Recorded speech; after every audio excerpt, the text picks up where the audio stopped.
Lo dijo en la primera hora. Muy bien, 7:42. El día de mañana, el Pleno de la Asamblea Nacional ha sido convocado para discutir en segundo y definitivo debate una enmienda a la Constitución de la República. ¿Qué es lo que establece actualmente la Constitución? La Asamblea Nacional aprueba un proyecto de ley. Para aprobar cualquier ley necesita mayoría absoluta, el número mágico que es 70 el día de hoy. Ese número, por cierto, les adelanto, va a cambiar desde el 14 de mayo del 2025 porque tendremos más legisladores, ¿ya? Con 70 votos se aprueba una ley. El Ejecutivo tiene 30 días para pronunciarse sobre la sanción favorable, es decir, acepta todo lo que le aprobó la Asamblea, veta totalmente, es decir, no está de acuerdo con nada de lo que aprobó la Asamblea o veta parcialmente. ¿Qué es el veto parcial? Estoy de acuerdo con esto, no estoy de acuerdo con esto y veto parcialmente y envío mis observaciones como presidente a la legislatura.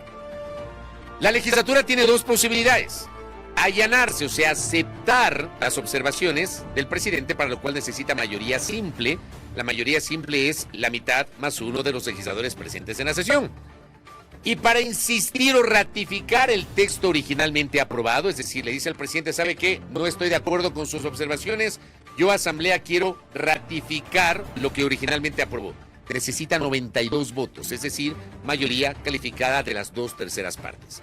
Lo que se está planteando es, en esta enmienda constitucional, es esa mayoría calificada de 92 votos, bajar la mayoría absoluta, que es hoy 70 votos. El proponente de esta iniciativa es el exasambleísta Héctor Muñoz. Siendo legislador, presentó esta enmienda constitucional en el año 2020.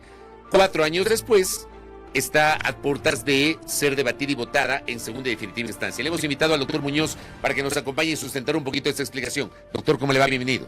Muy buenos días, Belkis, Fabricio. Siempre un gusto para mí atender a sus invitaciones. Gracias, doctor. Sí, efectivamente, esto lo presenté hace 4 años. Es decir, esto se lo presentó cuando el presidente era Lenín Moreno. Es decir, esto no tenía ninguna dedicatoria y efectivamente nadie se imaginaba que el siguiente presidente iba a ser Lazo, y peor aún que Lazo iba a decretar muerte cruzada y que el presidente que actualmente le toca enfrentar este asunto, si es que llegase a pasar, es el presidente Daniel Noboa. ¿Qué quiere decir con esto nuevamente? Es que esto yo no lo hice en función de ninguna coyuntura, sino que lo planteé con mi equipo asesor, que valga la aclaración, era brillante y agradezco mucho el tiempo que me acompañaron en la asamblea, para poder plantear esta enmienda constitucional. ¿Y por qué? Si nosotros analizamos todo el proceso constitutivo de una ley, se da en la Asamblea Nacional. Es decir, en la Asamblea Nacional se difunde públicamente el proyecto, en la Asamblea Nacional en donde esto tiene que pasar a la unidad de técnica legislativa para ver la viabilidad del proyecto. Luego esto pasa al CAL, el CAL lo califica y lo envía a una de las comisiones especializadas. En esas comisiones especializadas de la Asamblea Nacional se elaboran los 2 informes que tienen que ir posteriormente al debate, pero no solamente eso, sino que en ese recinto y en ese espacio, ¿no es cierto?, se reciben las aportaciones de los profesionales, de los gremios, de los académicos, de la sociedad civil o de cualquier persona que se pueda ver afectada con una determinada ley que puede entrar en vigencia posteriormente. Entonces, esto incentiva mucho, digamos, el debate, incentiva mucho la democracia y la legitimidad que pueden tener las leyes. Pero ¿qué pasa posteriormente? Posteriormente, el momento que se llega a aprobar una ley, que puede ser con 70 votos, como muy bien lo dijo Fabricio, esto pasa para el análisis del veto presidencial o las objeciones por parte del presidente de la República. Y si es que el presidente no está de acuerdo con una parte de ese proyecto, lo que hace es enviar textos alternativos en esta objeción parcial, que llega a la Asamblea nuevamente, y la Asamblea, para ratificarse en lo que ya se aprobó previamente con 70 votos, hoy por hoy necesita 92. Que para mí, y desde el punto de vista de algunos juristas inclusive, porque esto lo analizamos también con doctrina, y aparte analizamos también la legislación comparada, para nosotros existe un desbalance de los poderes en la construcción de la ley como tal. Es decir, aquí existe, se le da más poder al Ejecutivo en una función que es naturalmente del legislativo. En este denominado hiperpresidencialismo. Efectivamente, que tenemos a lo largo de toda la Constitución del 2008. Entonces, una de las ideas es, primero, establecer este equilibrio del poder en la ejecución, digamos, o la construcción de las leyes, por un lado. Por el otro lado, esto le obliga al Ejecutivo también a llegar a consensos. Yo creo que eso es saludable para cualquier democracia en el mundo, ¿no es cierto? Se rompe un poco con el hiperpresidencialismo, porque lo que menos queremos es que aquí se legisle en función de decreto. Nosotros elegimos presidente de la República, no elegimos monarcas. Es decir, no se puede de un plumazo, ¿no es cierto?, cambiar absolutamente todo lo que se establece en función de una ley. Entonces, de nuevo, la legitimidad que se puede dar con esto es importante. Y como les decía, nosotros hicimos el análisis de la legislación comparada. Por ejemplo, Colombia y Perú tienen exactamente lo mismo. En Colombia y en Perú, las ratificaciones de cuando llegan los vetos por parte del Ejecutivo, necesitan la misma mayoría con la que fueron aprobados, es decir, mayoría absoluta. Ajá. Ujú. Y analizamos un caso particular de lo que pasa en Uruguay, y es que en Uruguay es simpático porque necesitan la misma mayoría tanto para el allanamiento como para la ratificación. Es decir, en este caso, en el caso ecuatoriano, por ejemplo, necesitaría para el allanamiento y para la El 70, ratificación o 92. 92 votos. Tomando en cuenta que este desequilibrio también se presenta, como usted decía, Fabricio, en el tema del allanamiento. ¿Por qué? Porque si es que yo estoy de acuerdo como legislador, cuando se envían las observaciones por parte del presidente, necesito la mitad más uno de los presentes. Esto quiere decir que si es que la legislatura o las sesiones en la Asamblea Nacional pueden iniciar con un quórum de 70, esto quiere decir que se podrían aprobar los allanamientos con 36 voluntades. Ujú. Esa es Y la no- mayoría simple. Mayoría. Y no solamente esto, sino que existe la figura del allanamiento tácito, que también le da el poder al Ejecutivo en el caso de que si es que no existe acuerdo o votos para el allanamiento, para la ratificación, por el paso del tiempo de los 30 días, opera este allanamiento tácito que le da la razón al Que presidente. lo vivimos recientemente con el tema del IVA. Con la ley Con el tributaria. tema de la ley tributaria no hubo votos para el allanamiento, no hubo votos para la insistencia, y los especialistas dicen ahí opera el allanamiento tácito. Ante el silencio de la Asamblea sin pronunciamiento expreso, cumplido el plazo, automáticamente se publica en el registro oficial el texto con las observaciones del Ejecutivo. Ese es el allanamiento tácito. Efectivamente, y como le digo, esto no tiene nada que ver con el tema coyuntural, sino que es una reforma de fondo, ¿no es cierto? Sin embargo, si nosotros podemos hacer, digamos, un análisis de lo que pasó justamente con la ley tributaria, si es que esto hubiese operado en ese entonces, hubiesen habido los 70 votos necesarios para que se dé, digamos, la ratificación y capaz no teníamos un IVA de 15%. Pero bueno, lo interesante de esto para mí es hacer este llamado a los legisladores para que lo analicen a profundidad. Sería sensacional un poco que separen el tema coyuntural como les digo, del tema de fondo, porque yo creo que esto es bueno para cualquier democracia. Esto que exista este equilibrio entre los dos poderes del Estado, que exista esta verdadera separación de funciones y tratar de romper un poco con este hiperpresidencialismo que muchos nos hemos quejado a través del tiempo, pero eventualmente nos quejamos cuando no estamos en el poder, porque cuando llegan al poder simplemente se les hace útil esa constitución o ese hiperpresidencialismo que tanto se peleó en su momento.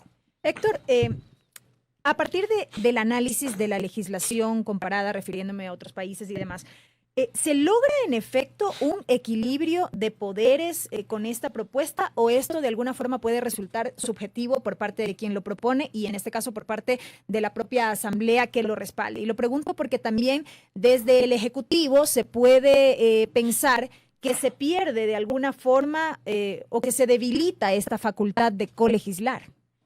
Es que sí, como ejecutivo, ¿no es cierto? Yo estoy seguro de lo que estoy planteando en un veto, en una objeción, ¿no es cierto? Si es que yo encuentro, que me parece que es absolutamente saludable, esto como paréntesis, que el presidente sea colegislador, si es que yo encuentro como ejecutivo que existen algunos errores en una ley aprobada, efectivamente lo que hago es enviar estos textos alternativos con la seguridad, en este caso, en el caso ecuatoriano, que se tiene esta mayoría bastante sencilla para que puedan pasar los allanamientos, es decir, para que puedan estar de acuerdo con lo que envía el presidente.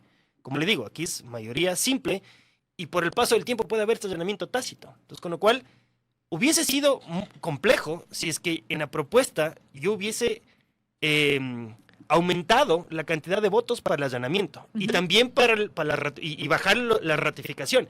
En este caso no. En este caso yo creo que se puede encontrar el equilibrio necesario, ¿no es cierto?, para que la construcción de las leyes contengan esta legitimidad que tanto necesitamos.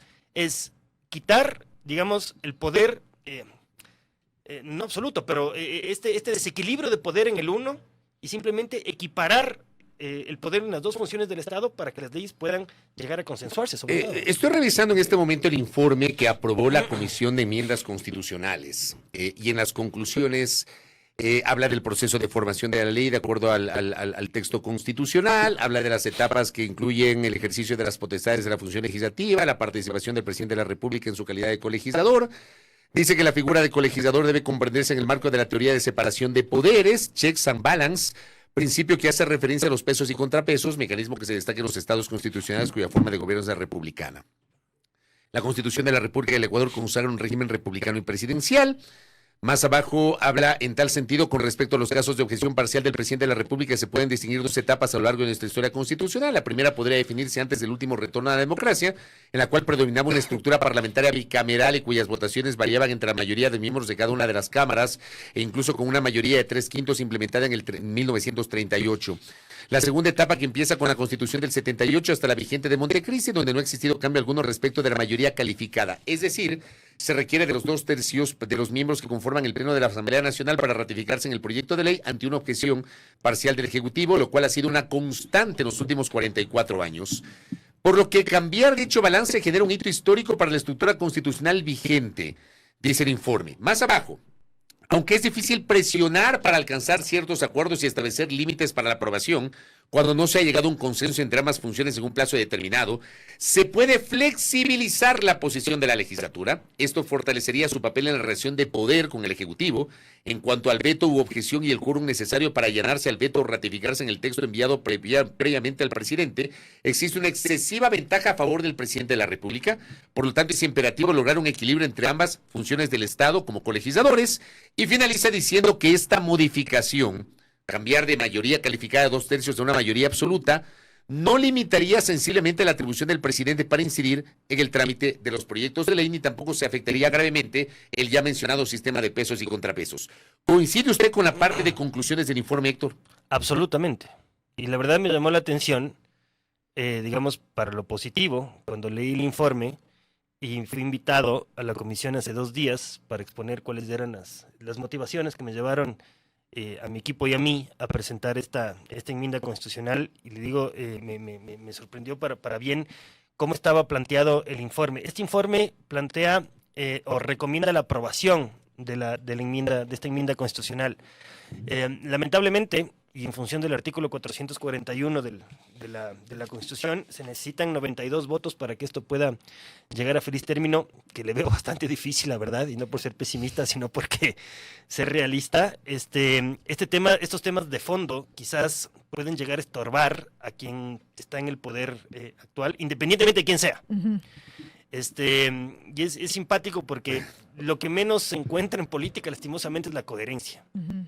¿Pero por qué Cuando pueden no estar- son poder, avalan, Eso. y cuando son poder, entonces... Claro, cuando no son poder, odian que existe el hiperpresidencialismo, y cuando son poder utilizan ese hiperpresidencialismo para, entre comillas, tener gobernabilidad. Recordemos, yo planteé también en su momento, fui la primera asambleísta, fui la primera persona que puso en el debate público la eliminación del Consejo de Participación Ciudadana y Control Social, Ujú.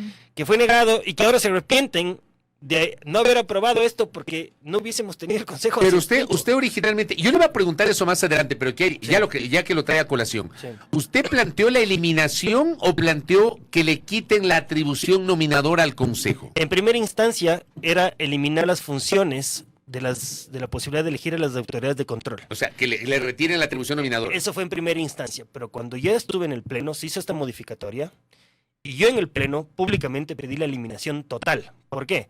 Porque ya teníamos el informe de la Corte Constitucional, efectivamente, que la vía para la reforma constitucional era la reforma parcial, en donde, ¿Cómo no? digamos, abarcaba la eliminación también del Consejo. ¿Cuántos de votos Participación logró? 80 y algo era, ¿no? No me acuerdo. No, ahí yo necesitaba, ese procedimiento es diferente porque ese procedimiento empieza con una resolución por parte de la Asamblea y las resoluciones son con 70. Ah, claro. Pero en ese momento se unieron los morenistas y los correístas que estaban separados para bloquear este asunto. Tomando en cuenta que después los mismos morenistas presentaron esta enmienda para eliminar solamente las funciones. Entonces, a ver, yo lo que quiero decir con esto simplemente es que hay que tener un poquito de coherencia y de tratar a los asuntos no por la calentura del momento, sino que analizando jurídicamente y también políticamente, evidentemente, cuáles pueden ser las soluciones que se pueden dar a través de reformas constitucionales que yo creo que si es que esto llegase a pasar, sí va a existir un antes y un después. Como les digo, esto va a obligar a que las dos funciones se sienten a consensuar, que se negocie sobre la mesa, que existan acuerdos. Y de nuevo, yo creo que esto es sano para cualquier democracia en el mundo. Es sano y es lo deseable, pero no ocurre. No ocurre, porque quizás la gente que está en el poder en su momento, y no me refiero a este gobierno en particular, quizás es más fácil repartir, no sé, instituciones públicas, puestos, hospitales, lo que fuese, para evitar sentarse a hacer este ejercicio de negociación, de llegar a consenso, de llegar a acuerdos. Esto con el objetivo de que quién va a ser el beneficiado último es la sociedad. Somos nosotros los ciudadanos comunes y corrientes. Héctor, volviendo a la propuesta de reforma que será debatida en el Pleno, usted decía, no quiero ser pesimista, pero justamente yo quería preguntar, ¿cómo mira usted ahora mismo, a partir de la composición de esta Asamblea Nacional, cómo mira el escenario para una eventual aprobación en el Pleno? Mi postura el día de mañana en el Pleno no va a ser tratar de convencer a nadie. Mi postura mañana en el Pleno es hacerles, explicar cuáles fueron las motivaciones que nos llevaron a presentar esto y cuál es el alcance y las incidencias que podría tener esto a futuro. Esto, si es que llega a pasar, no es una victoria personal, y si es que no llega a pasar, tampoco va a ser una derrota para mí. Yo ya hice lo que tuve que hacer cuando fui legislador. Solamente quiero que quizás llamarles a esta reflexión, y que si esto puede servir para alimentar el debate y que lo puedan reflexionar, ¿no es cierto?, para saber si es que esto es positivo o negativo, yo con eso le juro que lo óptimo sería que pase, pero si no pasa, que ya quedará en la conciencia de ellos. Y ojalá, cuando pase el tiempo, no se arrepientan como se arrepintieron en su momento de no votar por la extinción definitiva del Consejo de Participación Ciudadana y Control Social. Entonces, vamos a ver qué es lo que pasa mañana con las fuerzas. Sé que hay algunos sectores que están a favor de la enmienda. ¿Qué alcanzaría? No, yo creo que no. Vamos a ver cuál es la posición del correísmo, sobre todo, en este asunto. O sea, esos votos vienen a ser claves, esos 48. Son claves. A ver, porque me imagino yo que los 34 votos de la bancada oficialista, por cierto, ya no son 25, son 34 votos ahora que tiene la bancada oficialista, no serán los únicos que se opondrán a esta modificación. O sea, creo que la bancada oficialista no estará de acuerdo con esta modificación porque hoy es un gobierno. Y sobre todo hay que tomar otra cosa en cuenta. El timing político de esto quizás no es el más adecuado, porque estamos a puertas de entrar a una campaña electoral para una nueva presidencia, y todos aquellos que crean que pueden llegar a tener el poder, no les va a ser cómodo, digamos, de este cambio, ¿no es cierto? No resultaría tan también conveniente. me juega en contra, digamos, del timing, ¿verdad? Pero por otro lado, sí creo que es importantísimo que esto se lo debata y se alimente este análisis. Tuve un criterio dentro de la comisión, primero diciendo que que están en desacuerdo que esto haya sido llevado a cabo a través de la vía de enmienda constitucional y que esto debió hacerse a través de una reforma parcial. Y un poco, quien define esto, y tal cual como está ahorita el momento, digamos, es absolutamente innecesario entrar a esa discusión, porque esto ya lo determinó la Corte Constitucional, que es el organismo competente para que se haga esto. Y también recibí una crítica que yo lo tomo, digamos, de la mejor manera, diciendo que quizás esta es una propuesta populista, cuando esto de populista no tiene absolutamente nada, ¿no? O sea, no es un tema, digamos, popular o de conocimiento del común de los ciudadanos, es un tema de técnica parlamentaria.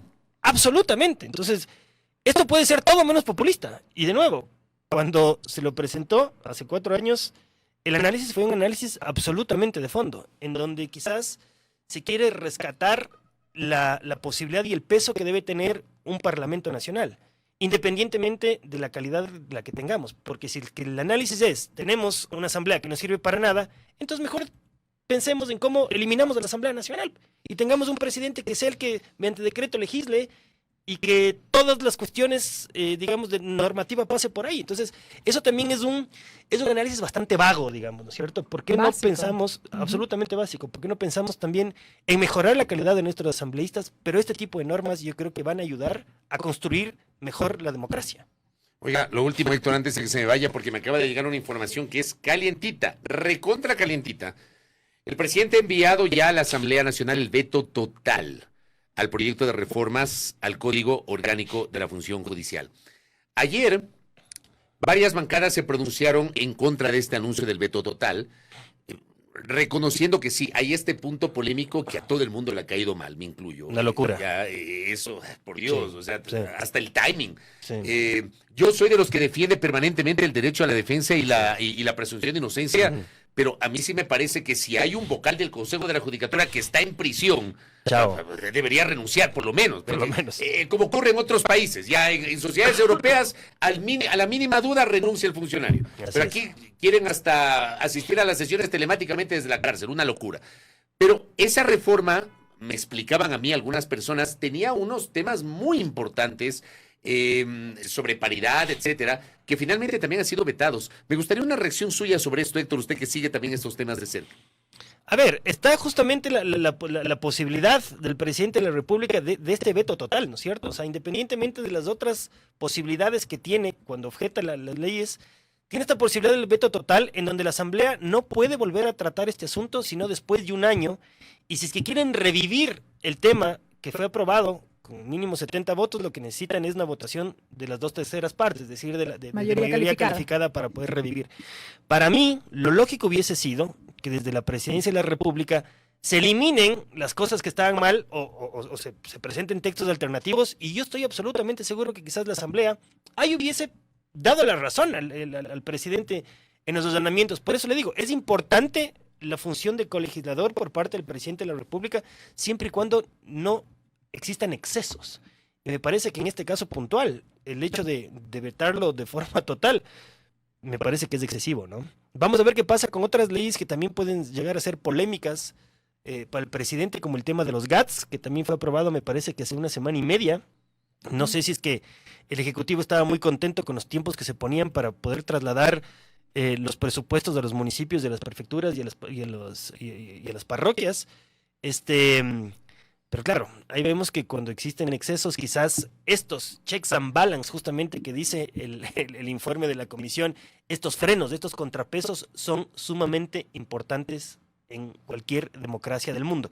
Y esta propuesta que hago, o que lo hice hace 4 años, puede ser un hito importante para poder meter esos frenos y contrapesos.